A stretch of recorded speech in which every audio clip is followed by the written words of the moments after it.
What's going on, everybody? Welcome back to another episode of the J Area Podcast. My name is Jose Ramos Jr., and on today's episode, I thought what better of an opportunity, with WrestleMania 40 being this weekend, live on Peacock Saturday and Sunday, what better way to anticipate and celebrate this upcoming WrestleMania than by going through each match on the card and giving my prediction as well as a lead up to the event itself. Now, if you guys haven't already liked and shared and subscribed to the content here on the J Area Podcast, whether that be my YouTube videos, the shorts, or the episodes of the podcast, please do so now, as it is a great opportunity and a great way to help grow this YouTube channel as well as the podcast exponentially. I appreciate everything you guys have done in terms of the love and support, and as you continue to support this venture, I will continue to put out as much content worthwhile in the meantime. But of course, me being me and being the big professional wrestling fanatic that I am, this weekend is a huge weekend for all wrestling fans, whether you've been lapsed fans who haven't watched in a while or diehard fans who have been keeping up with the product on a week-by-week basis. You would know that at this point in time, the WWE, pro wrestling in general, is the hottest it has been in quite some time. One would argue, me, myself included, hasn't been this hot since the year 2000. I mean, we have a roster filled with talent from top to bottom, whether it's the mid-card, the tag team division, the women's division, or the main event scene. You have returning legends like The Rock coming back to lend their time and as a way to keep the business moving forward, paying it forward, if you will, by making sure that the current product and those who will continue to star each week have an opportunity to grow, not only in terms of their own personal aspirations, but as well as grow the product and the company in ways that we haven't seen, certainly in quite some time. Now, the build-up to WrestleMania 40 has been a quite interesting one, quite frankly. A lot of people were behind Cody Rhodes last year at WrestleMania 39, but ultimately, he would not emerge victorious. Roman Reigns and company would ensure that the 1,300-day plus reign would continue on. And now that Roman Reigns, having to defend the title again, of course, WrestleMania, the champion must defend his title. Now that he has to have a rematch against Cody Rhodes, many fans speculate, is this the time? Is this finally going to be the time that we see Cody Rhodes finish the story and acquire the one title that has eluded he and his family?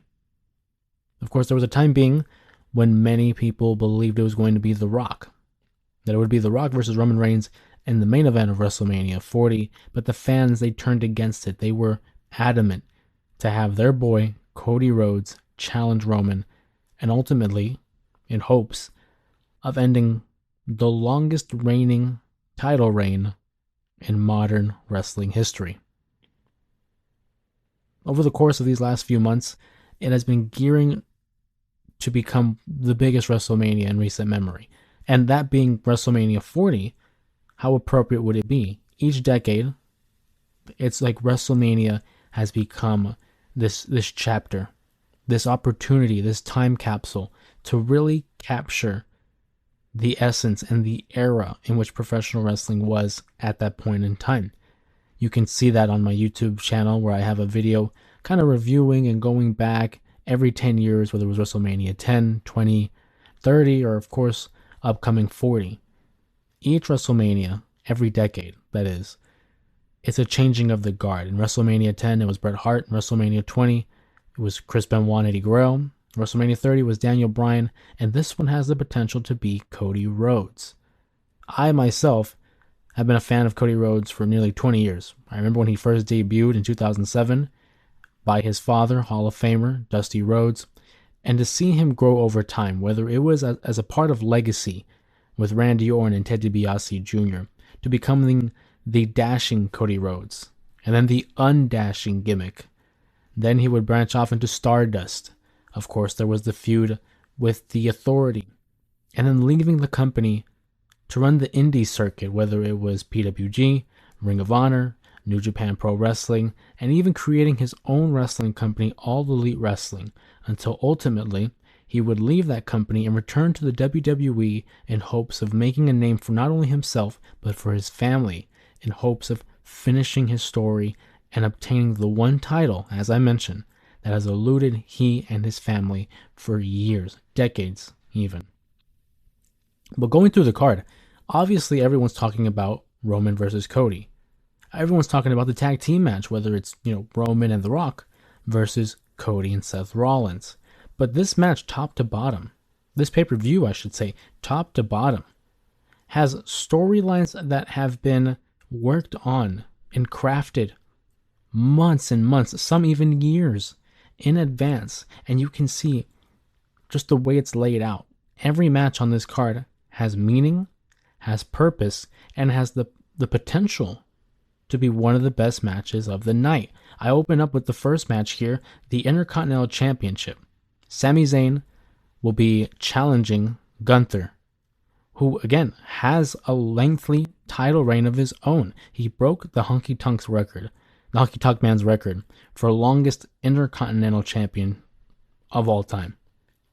And you see the build-up. It's Sami Zayn who takes the spot that many people thought was going to be Chad Gable's. And ultimately, he is the challenger for Gunther's Intercontinental title. And they're approaching it in the way of Rocky Balboa. Of course, it is Philadelphia, home of Rocky Balboa, home of the underdog. But the way they're presenting it is almost as if Chad Gable is playing the role of Apollo Creed, who has fought the foreign foe, the powerhouse that was Ivan Drago, in this case, Gunther, and failed. So now it is up to our underdog hero, Sami Zayn, a la Rocky Balboa, to avenge the loss, to avenge the damage that was done to his friend, once opponent. I think Gunther has the makings to be a great world champion. And when he loses this Intercontinental Championship, we know that that's where he's going to go next. He's going to be challenging for the world title, whether it is on Raw, whether it is on SmackDown. I have a feeling it'll be on Raw. I just don't think it's now. My prediction for this match, I do think Gunther defeats Sami Zayn in what will be potentially match of the night. I think it has all the makings for not only the story that it'll be telling in the match, but just the physicality of Gunther and Sami Zayn's ability to really play up the underdog and that sympathetic babyface role, especially against a big guy like Gunther. I do anticipate it'll be a great match. I think it might have, potential to be better than Gunther's Intercontinental Championship match up against Drew McIntyre and Sheamus at WrestleMania 39 last year. But I will have to go with Gunther retaining his title. And as for another title match, we do have Rhea Ripley defending her Women's World Championship against the man, Becky Lynch. This is a match that we knew was going to happen at this WrestleMania because they spent the last calendar year kind of keeping these two separate. We knew that this was going to be the end goal. Rhea Ripley has gone through girls like Zelina Vega, Zoe Stark. She's gone through Nia Jax, among others, just to get to Becky Lynch. And they hinted this in the lead up to the Royal Rumble, where Becky Lynch knew, I have to win the Rumble to challenge you. And ultimately she didn't win, but she did win the Elimination Chamber to qualify for a match against Rhea Ripley for this very Women's World Championship. And Rhea Ripley has been on a tear of her own this past year. She's really surpassed the women's division. She's been involved with the men's storylines. She had a feud with Akira Tozawa for a time being. She has been one of the key faces of the company. That is why she's walking into WrestleMania as champion. And by the time we get there, it'll have already been a full calendar year with her as champion. And just like Gunther, I do not see Rhea Ripley losing this title. I think she successfully retains against a Becky Lynch. Another hard-fought match between these two. Arguably the two best women's wrestlers in the company, one could argue in the world. But I do not see Rhea Ripley losing this title just yet. I don't think she's done. I think there's still other stories to be told. I think there's still other challengers to be defeated. And the WWE has proven that they do like having these lengthy world title reigns, whether it's in the mid-card, women's division, or the main event. They like having these lengthy title reigns, and I don't think Rhea Ripley's done. But whoever does defeat Rhea Ripley, well, they're going to be a made woman there, for sure. We move on from one Judgment Day member to another. We have the 6 tag team ladder match for the undisputed WWE Tag Team Championships in what might be, for me, one of the more highly anticipated matchups, because I've always loved ladder matches, especially when you're able to get so many other key players in within a match. And some of these guys might have been left off of WrestleMania in years prior. But now that, the last few years, it has been a 2-night event, and to have 6 different teams in this match, you're really lending opportunities to others who might not really get those chances. Tag teams like DIY, Johnny Gargano and Tommaso Ciampa, who will make their WrestleMania debut. You also have teams like The New Day, Kofi and Xavier Woods. Of course, you also have the Pete Dunne and Tyler Bate, the New Catch Republic. I'm really looking forward to them. A lot of representation from the NXT Black and Gold years. Of course, I would be remiss to not mention the Awesome Truth, R-Truth, and The Miz. You have Grayson Waller, and you also have Austin Theory, all challenging the champions, the Judgment Day, Finn Balor and Damian Priest. These 2 champions who have held the titles for the majority of 2023. Yes, there was this small week, a window, when they had lost to Cody Rhodes and Jey Uso, but then they quickly regained that title.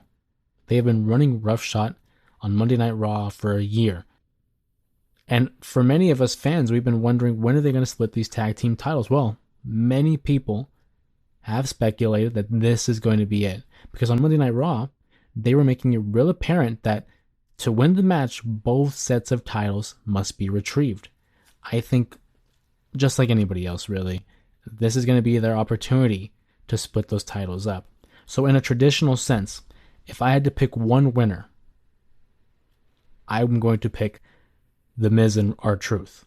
The story they've been telling with R-Truth, kind of mini feuding with the Judgment Day, giving The Miz an opportunity to have this babyface run with a tag team like R-Truth. If I had to pick one, that's who I would pick, but I don't think that's going to be the only winner. I think The Miz and R-Truth will emerge from WrestleMania as the new Raw Tag Team Champions. And I think there's going to be this spot where they're battling someone else, and the two teams are battling for the belts. Awesome Truth takes one, and on the other side, our new SmackDown Tag Team Champions, Grayson Waller and Austin Theory. I think that's going to be the move. I don't see it being 2 babyface teams. Certainly don't see it being 2 heel teams. And I don't see the Judgment Day retaining. I think it's time. I think it's time, especially when you have Rhea Ripley and Gunther retaining their titles. You have to sprinkle in a little bit of new champions as well to kind of keep the pay-per-view, keep the PLE interesting. So, again, on the Raw side, I'm picking Awesome Truth. On the SmackDown side, we're going to go with 8-Town Down Under, Grayson Waller and Austin Theory. A match that I'm really looking forward to, though, is the Battle of the Usos. Jimmy versus Jay. Again, another match that we all saw coming, that it had to culminate in a match at WrestleMania 40. Brothers versus brother. 15 years after the last brother versus brother match, that was Matt Hardy versus Jeff Hardy. And 15 years prior from then, it was Owen versus Bret Hart. So every 15 years, we seemingly get a brother versus brother matchup. I think this is easy. I think Jey Uso wins. Just because of the wave of momentum he's been going on, I would not be surprised if he wins this match and elevates to a championship aspirations, whether it's the world title or the Intercontinental Championship. I think he and his brother have a great match. I'm not going to say it's on the level of an Owen and Bret Hart, but it'll be an entertaining matchup. I think the crowd will definitely be energetic. They'll be invested. Whether it opens up the show or not, I still think it'll be high energy in this matchup. I personally wouldn't be surprised if they had Jimmy win, just to give him a little heat, just to give him an opportunity to have a win. But I think the call is Jey Uso. I mean, this guy in the last year has really elevated himself to another level. I mean, these guys are one of the greatest tag teams of all time. And Jey Uso has been on a run where you could argue he's earned himself a title run, whether it's Intercontinental or World. Entertaining stuff. I do think it'll be a brief matchup. I don't see it going past, 15 minutes. It'll definitely be high emotion, high energy, but I do think Jey Uso emerges as the winner of that match. Another match that was just recently announced, a 6 women's tag team match, Damage Control, on the card. It'll be Asuka, Kairi Sane, and Dakota Kai taking on the newly created team of Naomi, Bianca Belair, and Jade Cargill. They're not starting Jade Cargill on a losing streak. Picking the babyfaces to win, that's a safe bet. I love the potential that a Bianca and Jade Cargill match might have, so I think down the line, that's something to look forward to. But having Naomi, Bianca, and Jade on one team, you're talking about star power. I mean, that in itself is going to be fantastic. I do feel for Damage Control because they've been suffering a lot of losses, whether it was both War Games matchups, whether it was at WrestleMania last year, losing to Trish, Lita, and Becky Lynch. But in this case, I do think it's the right call. I'm thinking Bianca, Jade, and Naomi to win.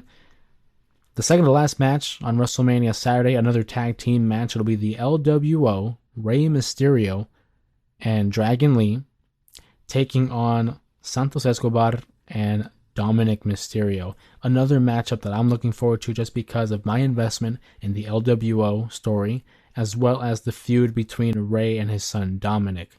Rey, who defeated Dominic in last year's WrestleMania in a one-on-one matchup, is looking to making it 2-0 against Dominic at WrestleMania, and for that reason alone, I do not see them doing that, especially seeing that his boys, the Judgment Day, are going to lose the ladder match.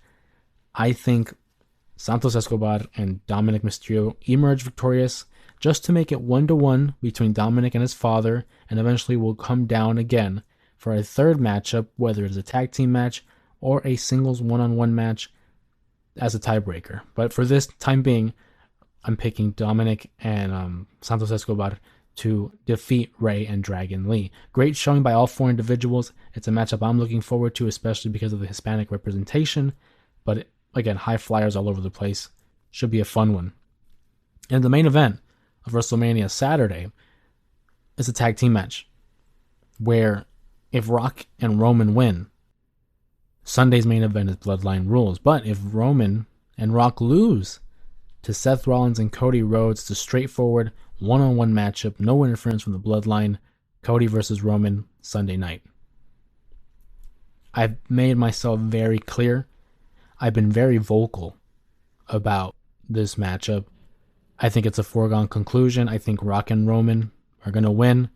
Whether it is through some kind of interference from the Bloodline or not, I think Rock and Roman have to win this match just because they have introduced the concept of Bloodline Rules, and you can't introduce something without fulfilling it. It doesn't work that way in pro wrestling. It certainly doesn't work that way in WWE. Rock and Roman are going to win it. I think Cody takes the pinfall.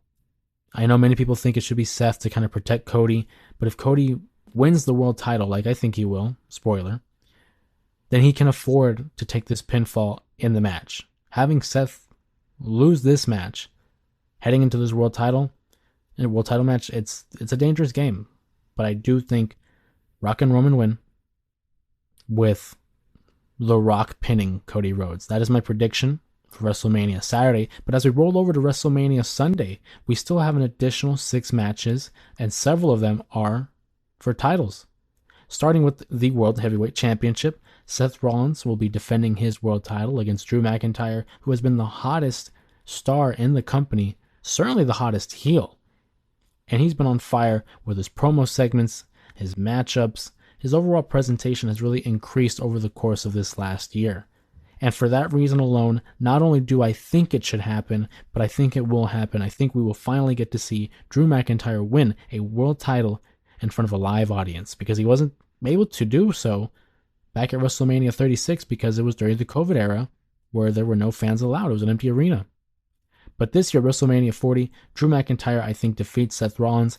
I think it opens up the show, personally. I think it'd be a great opportunity to really elevate the energy, get the crowd going with a new world champion, and I'm looking forward to what he's able to do with this, World Heavyweight title run, especially that we found out that Scotland will be home of this year's Clash at the Castle. So I'm looking really forward to that. Of course, his feud with CM Punk as well is going to be made money. I mean, I'm hoping it runs to SummerSlam, but Drew McIntyre for the win, new World Heavyweight Champion. And you want to talk about championships, the women's title. Again, another matchup that has been developing over the course of the last 2 years, ever since Triple H took over as the chief content officer. Io Sky defends her women's title against Bayley. Bayley being the winner of the Royal Rumble this year, and certainly a story that many people have been behind for quite some time. We've seen other members of the Four Horsemen, Sasha Banks, Becky Lynch, Charlotte Flair, we've seen them get their moments, but we really haven't seen a signature moment from a Bayley. I think Bayley wins the women's title here, making Damage Control go 0 for 2 at WrestleMania this year. What's new, right?